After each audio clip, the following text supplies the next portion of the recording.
Hello friends, welcome to சாச்சி சமையல். நம்ம இன்னைக்கு என்ன பார்க்க போகிறோம் அப்படின்னு பார்த்தீங்கன்னா, மதியானம் லஞ்சுக்கு ஒரு சூப்பரான சைடிஷ் தான் எப்படி செய்யலாம் அப்படின்னு பார்க்க போகிறோம். அது என்ன அப்படின்னு பார்த்தீங்கன்னா, கோவக்காய் இருக்குது பார்த்தீங்களா, அதை வச்சு சூப்பரான டேஸ்ட்டில் எப்படி ஒரு மசாலா வறுவல் பண்ணலாம் அப்படின்னு தான் பார்க்க போகிறோம். ரொம்ப ரொம்ப சூப்பரான டேஸ்ட்டில் இருக்கும் இந்த கோவக்காய் வறுவல். இந்த மாதிரி பண்ணும்போது எல்லாருமே ரொம்ப ரொம்ப விரும்பி சாப்பிடுவாங்க. இப்போ வாங்க அதை எப்படி செய்யலாம் அப்படிங்கிறத பார்க்கலாம். ஃபர்ஸ்ட்டு நான் இன்னைக்கு ஒரு 1/4 கிலோ அளவுக்கு கோவக்காய் எடுத்து நல்லா வாஷ் பண்ணிட்டு இந்த மாதிரி ரவுண்ட் ஷேப்ல கட் பண்ணி வச்சிருக்கேன். ரவுண்ட் ஷேப்ல கட் பண்ணும்போது ரொம்ப மெல்லிசா இல்லாம இந்த மாதிரி தடிமனா, லைட்டா இந்த மாதிரி தடிமனா இருக்கணும். இந்த மாதிரி இருக்கிற மாதிரி எல்லாத்தையுமே கட் பண்ணி எடுத்துக்கோங்க. அடுத்ததான் நம்ம மசாலா வறுவல் பண்ண ஸ்டார்ட் பண்ணிடலாம். அதுக்கு ஒரு அடிக்கனமான கடாயா பார்த்து எடுத்து வச்சுக்கலாம். அதுல ஒரு 3 ஸ்பூன் அளவுக்கு எண்ணெய் சேர்த்துக்கோங்க. எண்ணெய் நல்லா காஞ்சதும் இதுல 1 ஸ்பூன் கடுகு, 1 ஸ்பூன் உளுந்து, ஒரு 1/4 ஸ்பூன் அளவுக்கு சோம்பு, இது எல்லாத்தையும் போட்டு நல்லா பொரிச்சு விட்டுக்கரலாம். நம்ம போட்ட கடுகு உளுந்து இது ரெண்டுமே நல்லா பொரிஞ்சு வந்த பிறகு இதுல ஒரு 2 கிட்ட மீடியம் சைஸ் அளவு பெரிய வெங்காயத்தையும் ஒரு 3 கிட்ட பச்சை மிளகாயும் எடுத்து பொடிசா கட் பண்ணி வச்சிருக்கேன்.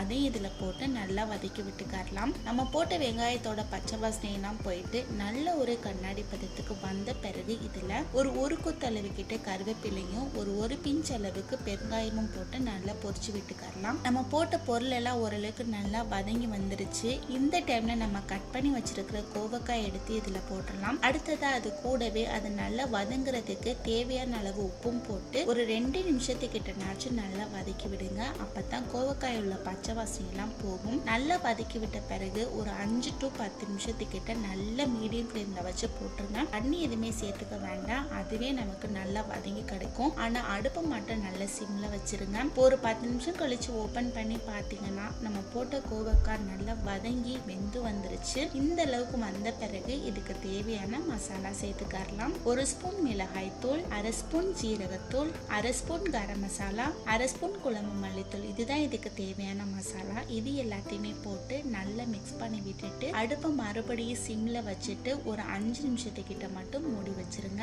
5 நிமிஷத்துக்கு அப்புறம் ஓபன் பண்ணி பார்த்தீங்கன்னா நம்ம போட்ட மசாலா எல்லாமே கோவக்காயில நல்லா செட் ஆகி வந்திருக்கும். இந்த டைம்ல கடைசியா ஒரு 3 ல இருந்து 4 ஸ்பூன் அளவுக்கு மட்டும் தேங்காய் துருவல் எடுத்து வச்சிருக்கேன். அதை எடுத்து இதுல போட்டு அது கூட சேர்த்து நல்லா மிக்ஸ் பண்ணி விட்டுக்கோங்க. பாருங்க, சூப்பரா கலர்ஃபுல்லா நமக்கு கோவக்காய் வறுவல் ரெடி ஆயிருச்சு. கடைசியா கொஞ்சமா கொத்தமல்லி இலை தூவி அதையும் சேர்த்து நல்லா மிக்ஸ் பண்ணி விட்டுட்டு சர்வ் பண்ணீங்கன்னா சூப்பரான டேஸ்ட்ல லஞ்சுக்கு ஒரு அருமையான சைடிஷ் ரெடி ஆயிரும். கண்டிப்பா ட்ரை பண்ணி பாருங்க. ட்ரை பண்ணி பார்த்துட்டு எப்படி இருந்தது அப்படிங்கறது கமெண்ட் பாக்ஸ்ல கமெண்ட் பண்ணுங்க.